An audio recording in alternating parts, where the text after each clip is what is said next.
नमस्कार मित्रांनो, मेडिको कट्टामध्ये आपलं स्वागत आहे। आज आपण अशा रोगाबद्दल माहिती घेणार आहोत ज्या रोगाने सध्याला पुण्यासारख्या ठिकाणी थैमान मानला आहे, ते म्हणजे गुइलिन बॅरे सिंड्रोम म्हणजे जीबीएस।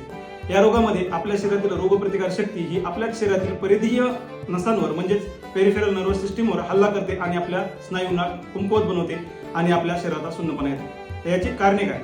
तर मित्रांनो, याची कारणे आताही अस्पष्ट आहेत, परंतु भरपूर निष्कर्षावरून असं लक्षात आले की हा रोग कॅम्पलोबॅक्टर जेजुनी या बॅक्टेरियामुळे होतो।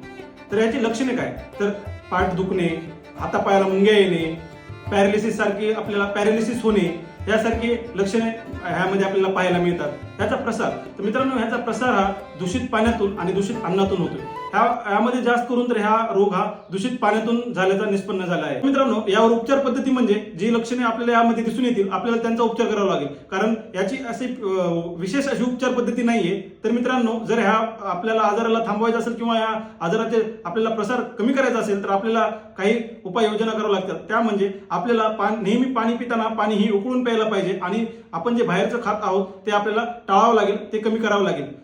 फळे खा, स्वस्थ राहा। धन्यवाद।